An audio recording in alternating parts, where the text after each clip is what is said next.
예, 우리 선곡교회 성도님도 안녕하셨습니까? 이번 안식일을 또 우리 선곡교회 성도님들과 함께 보내게 하신 하나님 감사드립니다.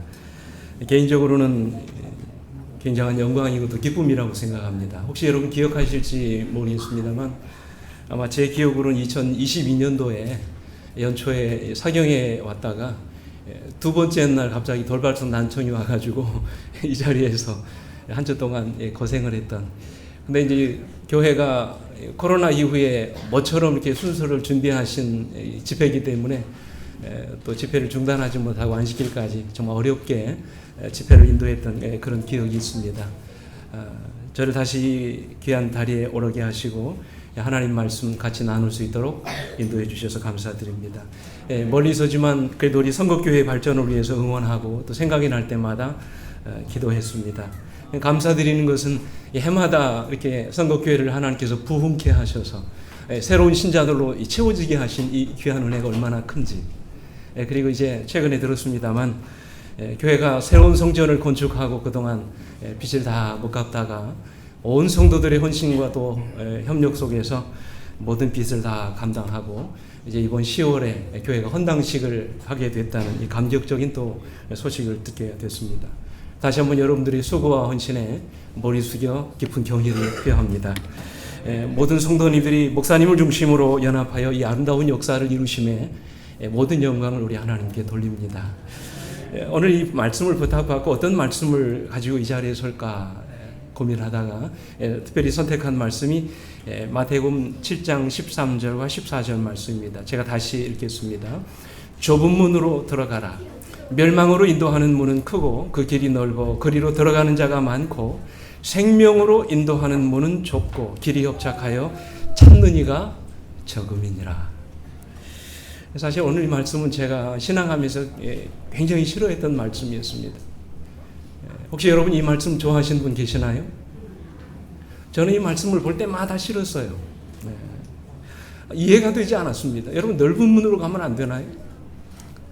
단도직입적으로 좀 여러분에게 질문드립니다. 들어가기 쉬운 문으로 들어가면 안 되나요? 사람들이 많이 다니는 그런 문으로 들어가면 안 됩니까? 왜 주님께서 굳이 우리에게 좁은 문으로 들어가라고 말씀하시는지, 그것도 사람이 다니지도 않는 그 힘든 길, 그 힘든 문으로 들어가라고 하시는지 저는 이 말씀을 읽을 때마다 불만이 항상 있었습니다. 저는 아시겠습니다만 모태교인입니다. 어려서부터 삼육교육을 받으며 자랐습니다. 그 당시 제가 삼육식품에서 말씀을 전할 때는 이제 이미 여러분에게 좀 소개했습니다만 저희 집이 한 큰 초등학교 앞에서 조그만 구멍가게를 했었습니다. 어머님이. 문 앞에만 가면 학교였습니다. 학교에 얼마나 많은 아이들이 다니는지 한 학년에 한 10몇 반씩 있고요. 반마다 아이들이 60여 명씩 콩나무 시루처럼 그렇게 빽빽하게 앉아서 수업을 받았습니다. 그게 그렇게 부러웠어요. 특별히 이제 부러웠던 것은 가을 운동회. 여러분 지금은 그런 문화가 없습니다만 옛날에는 운동회 하면 온 동네 잔치였습니다. 그죠? 마당에다가 천막을 치고 온 동네 사람들이 함께 모여가지고 아이들을 응원해주고 하면요. 그야말로 스타가 된 기분이죠. 그게 그렇게 부럽더라고요. 그럼에도 불구하고 저희 어머님은 자녀들을 삼육교육을 시켜야 된다는 일념으로 바로 그 앞에 있는 초등학교에 저를 보내지 않으시고 20-30분을 걸어가야 하는 이 삼육학교에 저를 보내셨습니다. 아침이면 아이들 등교할 때 저희들은 거꾸로 학교에 갔습니다. 그때부터 저 인생의 역주행이 시작됐습니다. 사실 여러분 남들이 가지 않는 길을 가게 된 것이죠. 그 시절에는 가장 큰 불만이고 부담이었습니다. 사실 내가 원해서 가는 길이 아니죠. 부모님이 원하셔서 가시는 길이에요. 그러니 여러분 그 길이 얼마나 힘들고 재미없는 길이겠습니까? 마지못해 갔습니다. 억지로 끌려갔습니다. 동네 사람들로부터 유별난 아이들이라는 손가락질을 받으며 제가 그렇게 자랐어요. 친구들과 다른 길을 간 것입니다. 안식일에는 토요일에는 공부를 하러 가지 않고 성경책 품고 이제 교회 가서 예배를 드려야 되는데 같이 그렇게 부끄러워 가지고 말이죠. 이 성경책을 이제 품속에 이렇게 숨겨 가지고 교회를 다녔던 그런 기억이 지금도 생생합니다. 그래서 제가 어렸을 때는 이 말씀, 이 좁은 문으로 들어가라는 이 말씀이 그렇게 싫을 수가 없었어요. 여러분 왜 넓은 문 놔두고 좁은 문으로 들어갑니까? 여러분 왜 사서 고생을 합니까? 왜 굳이 남들이 가지 않은 그런 길을 가야 될까요? 한번 생각해 보세요. 이게 저만의 고민인가요?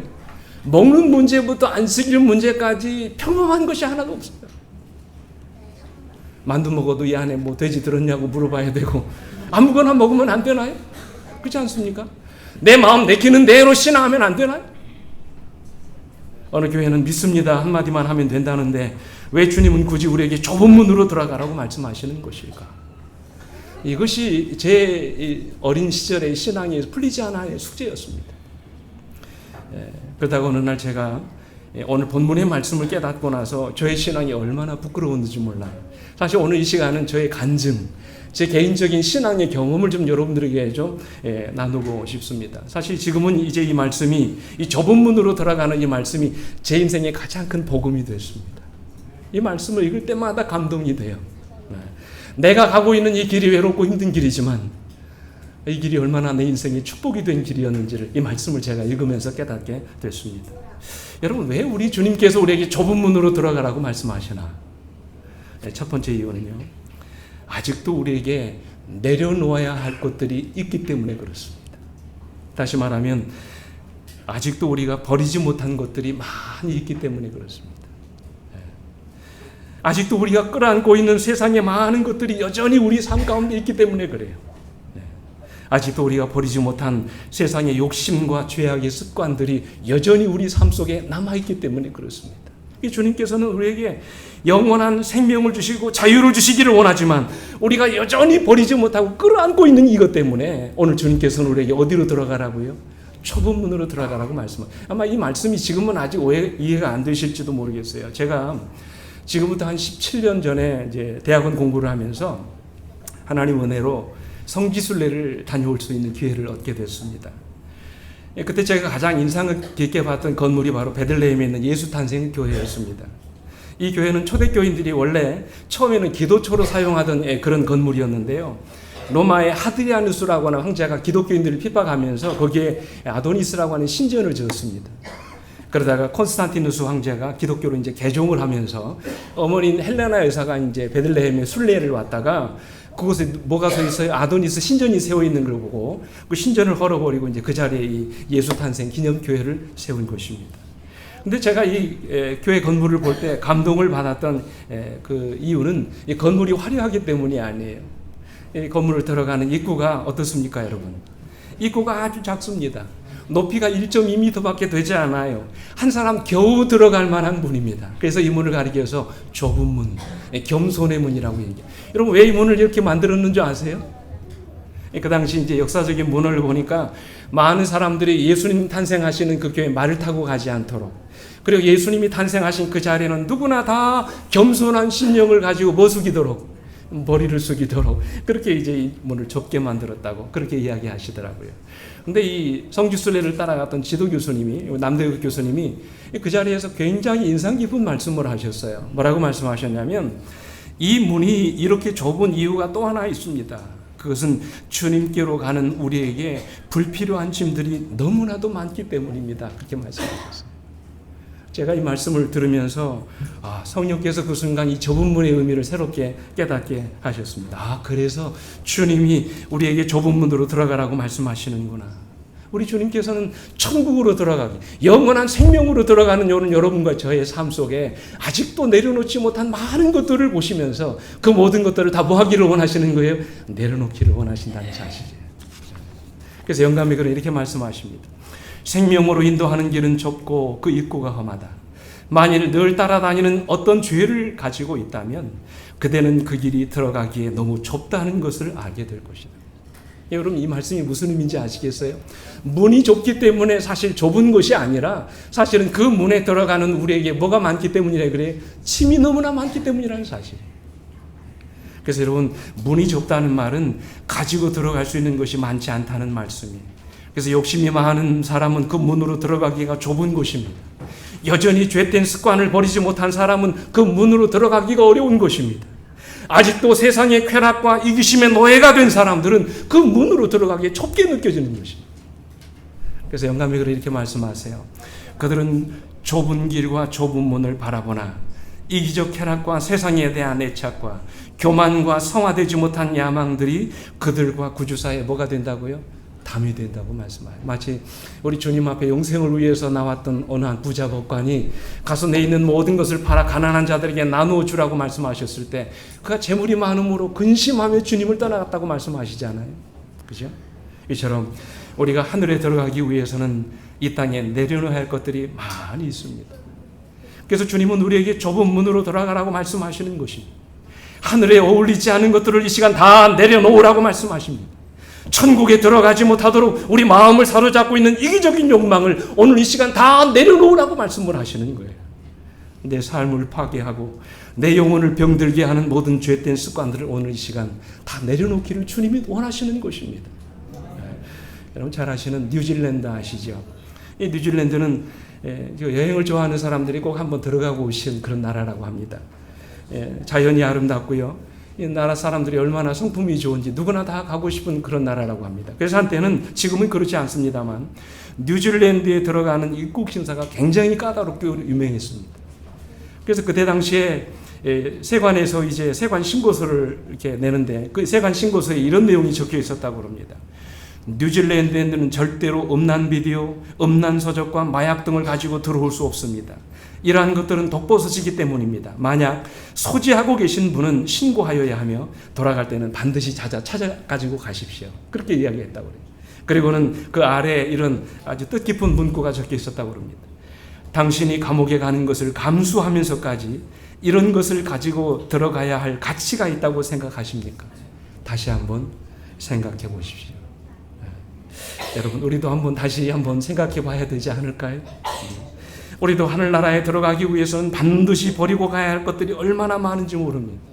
때에 따라 우리의 눈을 즐겁게 하고 우리로 하여금 음욕에 빠지게 하는 것들이 얼마나 많습니까? 우리로 하여금 세상의 것들을 동경하게 하고 세상에 대한 욕심을 버리지 못하게 하는 것들이 얼마나 많이 있습니까? 우리가 여전히 끊어버리지 못하고 살아가는 죄의 악한 습관들이 얼마나 많습니까? 이러한 것들이 우리의 영혼을 병들게 한다는 것입니다. 그러면 우리로 하여금 하늘로 그런 모든 것들이 우리로 하여금 들어가지 못하도록 주님과 우리 사이에 뭐가 되고 있다고, 담이 되고 있다고 말씀을 하세요. 과연 그런 것들을 소유하고 있으면서 하늘을 포기할 만큼 가치 있는 것인지 한번 우리의 삶을 돌아보라고 하는 말씀이에요. 제가 예전에 읽었던 책 중에 홍민기 목사님이 쓰신 이 하나님 중심 교회라고 하는 그 중심이라고 하는 책이 있습니다. 여러분 이집트 아시죠? 이집트는 지금도 90% 이상이 다 이슬람 교인들입니다.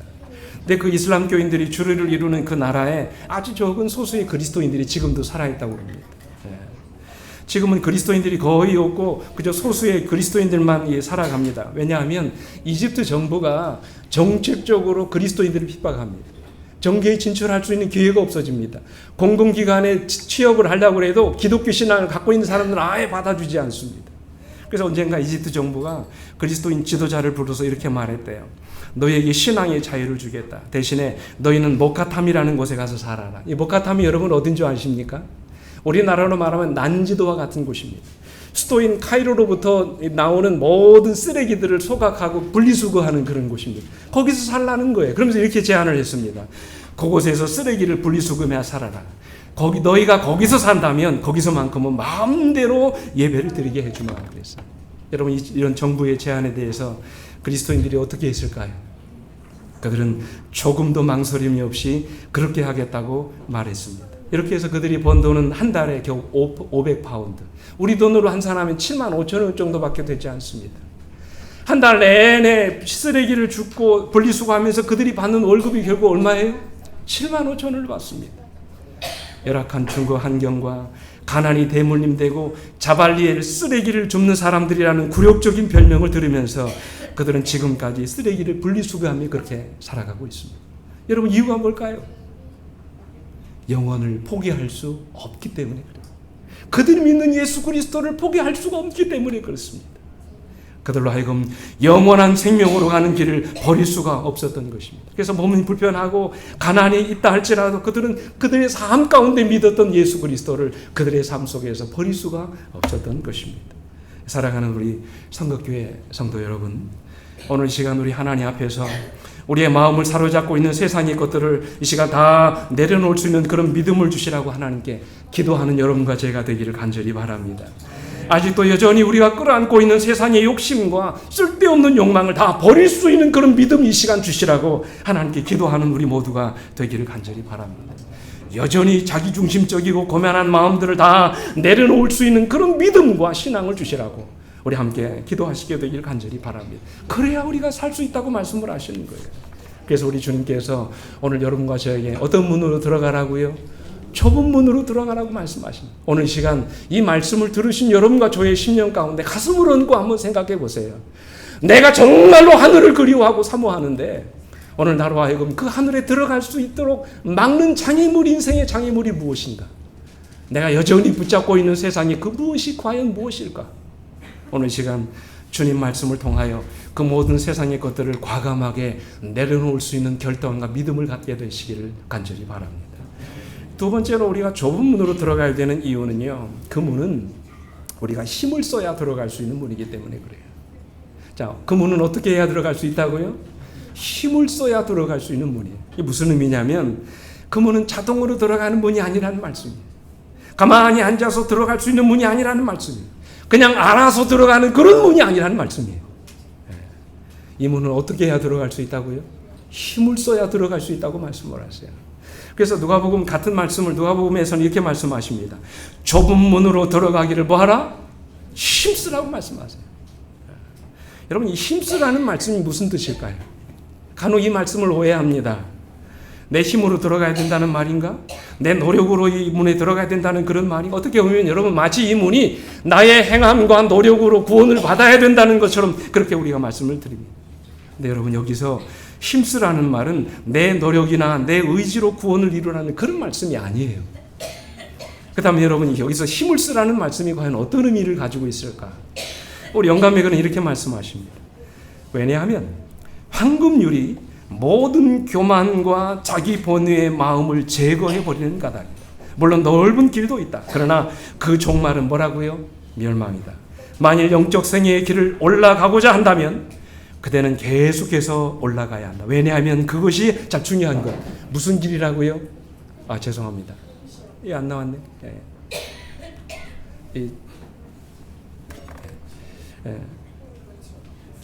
왜냐하면 그 길이 무슨 길이라고요? 오르막길이기 때문에 그렇습니다. 이렇게 말씀하셨어요. 여러분 왜 힘을 써야 된다고요? 그 길이 무슨 길이라고 말씀하셨습니까? 오르막길이기 때문이라고 말씀하셨어요. 다시 말해서 그것은요, 주목해서 들으십시오. 우리의 본성을 거슬러서 올라가는 길이라는 말씀입니다. 우리 육체의 본능을 제어하고 거슬러 올라가야 갈 수 있는 길이라는 말씀입니다. 그래서 힘을 써야 한다고 말씀을 하시는 거예요. 그냥 알아서 저절로 들어갈 수 있는 길이 아니라는 말씀이에요. 내 마음이 내키는 대로 갈 수 있는 길이 아니라는 말씀이에요. 여러분 그 다음 말씀 보십시오. 각 사람은 자신의 의견과 주의에 따라 이기적인 마음이 지시하는 대로 무엇이나 할 소지를 가지고 있다. 그 다음 말씀 보십시오. 멸망으로 인도하는 길을 가는 데에는 보세요. 따로 뭐라고 말씀하십니까? 길을 찾을 필요가 없다. 왜냐하면 그 문과 길이 넓어 발이 사망으로 끝나는 길을 향하여 어떻게 간다고요? 저절로 가기 때문이라고 했어요. 좀 극단적인 표현입니다만 여러분 누가 지옥에 가는 줄 아세요? 한번 가슴에 손을 놓고 생각해 보시죠. 그냥 이렇게 살면 지옥에 가는 거예요. 지금처럼 살면 누구나 다 멸망에 이르게 됩니다. 내 마음이 내키는 대로 살면 지옥에 가는 것입니다. 왜냐하면 그 문과 길이 넓어 저절로 가기 때문에 그래요. 여러분 농사 지으신 분 계시잖아요. 잡초밭은 가꾸지 않아도 됩니다. 그냥 두면 잡초가 무성해집니다. 그러나 곡식밭은 어떻습니까? 주기적으로 뭐를 뽑아야 합니까? 잡초를 뽑고 거름을 주고 물을 주어야 합니다. 그래야 곡식을 얻게 되는 것이지요. 이처럼 힘을 써야 합니다. 이 말씀은 우리의 본능이 원하는 대로 그냥 내버려 두어서는 안 된다는 말씀이에요. 이것이 바로 좁은 문의 의미예요. 제가 어렸을 때 자주 했던 그 낚시 가운데 피레미 낚시가 있습니다. 혹시 여러분 피레미 낚시 하신 분 계세요? 이 피레미 낚시는 어떻게 하냐면 낚시줄 끝에다가 가짜 미끼를 이렇게 메어가지고 있잖아요. 물살이 센 곳에 가지고 앞뒤로 이렇게 팔을 흔듭니다. 그러면 살아있는 피라미들이 물살을 거슬러 올라와서 미끼를 뭅니다. 그래서 피라미를 잡아요. 근데 얼마 이 잡은 모기를 모래 뭉덩이를 파고 거기다 넣어두죠. 그럼 얼마 안 있어가지고 이 피라미가 성격이 급해가지고 금방 죽습니다. 그럼 저는 이제 그날 이 고기도 먹지 않으면서 그냥 잡는 재미로 잡아보지만 죽어버린 고기를 어떻게 합니까? 이제 그 고기를 가지고 갈 수 없어서 개울물에 흘려 떠내려 봅니다.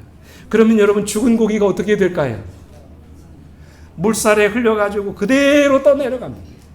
제가 그때 깨달은 사실이 있어요. 살아있는 고기는 물살을 거슬러 올라가지만 죽은 고기는 물살을 따라 떠내려간다는 사실. 저는 우리 그리스도인들도 마찬가지라고 생각합니다. 죽은 사람은요, 세상의 유행을 따라 살아갑니다. 세상 사람들이 사는 것처럼 그렇게 살아갑니다. 먹고 싶은 것 마음대로 먹고 하고 싶은 것 내 마음대로 살아갑니다. 내 본능이 원하는 대로 내 육체의 욕망에 따라 그렇게 살아갑니다. 그러나 결국 그 길은 우리를 어디로 인도한다고요? 멸망으로 인도하는 길이라고 말씀을 하세요. 여러분, 왜 주님이 우리에게 좁은 문으로 들어가라고 말씀하십니까? 우리가 육체의 본능에 따라 살면 결국에는 죽을 수밖에 없기 때문에 그래요. 우리 육신의 욕망대로 살면 결국에는 우리가 다 멸망할 수밖에 없기 때문에 그렇습니다. 우리가 거듭나지 않은 본성대로 살면 결국 우리 모두가 다 망할 수밖에 없기 때문에 그래요. 바울도 말씀하셨죠. 너희가 육신대로 살면 반드시 죽을 것이로되 영으로서 몸의 행실을 죽이면 살리라 라고 말씀을 하셨어요. 우리 영감이 그래도 말씀하십니다. 혈통으로나 육정으로 난 옛 본성으로는 하나님의 나라를 유업으로 받을 수 없다. 유전적 성향, 곧 이전 습관을 버리지 않으면 안 된다. 영적 왕국에 들어가려고 하는 사람은 거듭나지 않은 본성에서 나오는 모든 능력과 정욕이 자신을 대항하여 싸우고 있다는 사실을 깨닫게 될 것이라고 했습니다. 그러기 위해서 우리는 끊임없는 우리 자신과의 싸움이 필요합니다. 거듭나지 않은 우리의 본성과의 싸움이 필요합니다. 그래서 좁은 문으로 들어가기를 뭐하라고 말씀하신 거예요? 힘을 쓰라고 말씀하신. 혹시 여러분 이분 아십니까? 카디자 윌리엄스라고 하는 이 여인. 이분이 2016년도에 노숙인의 딸로 이제 있다가 2016년도에 미국 하버드 대학을 4년 장학생으로 들어간 사람입니다. 이 여인이 어떻게 해서 미국의 하버드 대학에 장학생으로 들어가 있는지 책을 통해서 우리에게 참으로 감동적이에요. 이 어머니가 14살 때 차가운 쓰레기 더미 속에서 이 카디자 윌리엄스를 낳았답니다. 뉴욕의 뒷골목에서 그저 노숙인으로 살면서 평생을 그렇게 살았대요. 그런데 책에 보면 자기는 공부가 너무 좋았답니다. 가진 것 없는 제가 그나마 남들과 같아지기 위해 한 권의 책을 더 읽고 한 번 더 생각하는 방법을 택했습니다.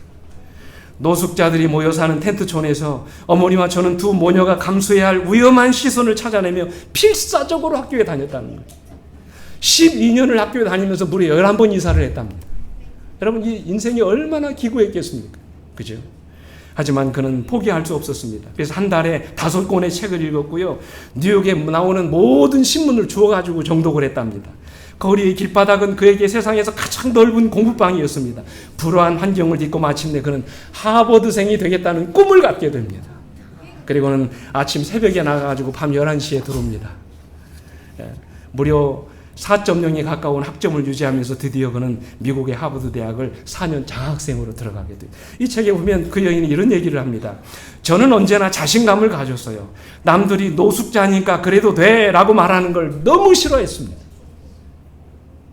전 가난이 결코 변명거리가 되지 못한다고 생각해요.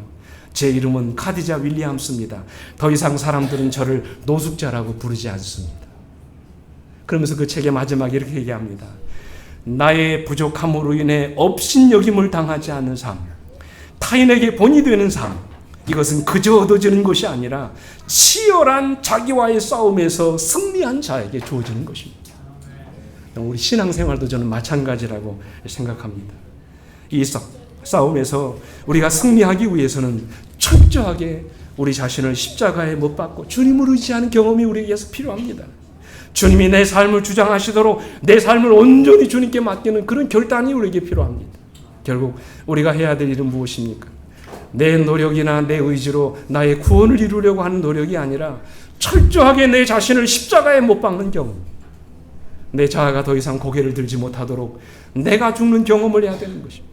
다시 말해서 내가 죽는 경험이 없이는 우리 안에서 어떤 역사도 일어나지 않는다는 사실. 그래서 영감이 그런 이렇게 말씀하세요. 우리는 자신을 살리면서 하나님의 나라에 들어갈 수 없다. 만약 우리가 거룩하게 된다면 그것은 자아를 버리고 그리스도의 마음을 품는 일을 통해서 이루어지게 될 것이다. 사랑하는 우리 성곽교회 성도 여러분, 결국 싸움의 승패는 기억하십시오. 내가 과연 얼마나 죽느냐에 달려 있습니다. 내가 죽는 경험이 없이는 이 싸움에서 우리 모두가 다 지고 말 것입니다. 그래서 주님은 우리 모두에게 좁은 문으로 들어가기를 힘쓰라고 말씀을 하시는 것입니다. 오늘 이 시간 우리의 생각과 고집을 다 십자가에 못 박고 우리 주님을 우리 안에 온전히 영접하셔서 주님 안에서 변화된 삶, 거듭난 삶을 살아가시는 우리 모두가 되기를 주님의 이름으로 축원합니다. 이 마지막으로 우리가 좁은 문으로 들어가야 되는 마지막 가장 중요한 이유는요, 그 문이 이 말씀입니다. 그 문이 우리를 영원한 생명으로 인도하는 유일한 문이기 때문에 그렇습니다. 참 중요한 말씀입니다. 여러분, 이 문이 좁은 이유는 물론 사이즈가 좁기도 하지만 사실 그 문이 우리로 하여금 영원한 생명에 인도하는 어떤 문이에요? 유일한 문이기 때문이라는 것이죠. 그래서 주님께서 말씀하셨죠. 13절로 14절에 좁은 문으로 들어가라. 멸망으로 인도하는 문은 크고 그 길이 넓고 그리로 들어가는 자가 많고 어디로요? 생명으로 인도하는 문은 좁고 길이 협착하여 찾는 이가 적음이라 말씀하셨어요. 여러분, 이 문이 어떤 문입니까? 이 문이 어떤 문이에요? 요한복음 10장 9절에서 뭐라고 말씀하십니까? 누가 문이라고요? 내가 문이라고 말씀하세요. 오늘 여러분 여기서 말씀하시는 내가 누굽니까? 예수 그리스도시죠. 오직 그분을 통해서만 우리가 구원받고 영생을 얻을 수 있다는 그런 말씀. 다시 말해서 좁은 문은 그 문의 크기를 말하는 것이 아니라 그 문의 유일함을 말씀하시는 것이. 다른 문은 없습니다. 오로지 그 문을 통해서만 우리가 구원을 받을 수 있다는 사실, 오직 예수 그리스도 그분만을 통해서만 우리가 구원에 이룰 수 있다는 사실을 여러분 기억하시게 되길 간절히 바랍니다. 그래서 주님께서 우리 모두에게 좁은 문으로 들어가라고 말씀하시는 거예요. 영감의 그는 그 사실 이렇게 말씀하세요. 그리스도를 우리의 인도자로 삼으면 그분께서 우리를 안전하게 인도해 주실 것이다. 아무리 큰 죄인이라도 길을 잃어버릴 필요가 없다. 떨고 있는 어떤 구도자도 순결하고 거룩한 빛 가운데에서 걸어가지 못할 이유가 없다 그랬어요. 여러분, 왜 그럴까요? 이어지는 말씀 보십시오. 왜냐하면 그들을 사랑하시는 그분께서 뭐하지 않을지라도, 보이지 않을지라도 그들 곁에서 우리와 뭐하시기 때문이라고요?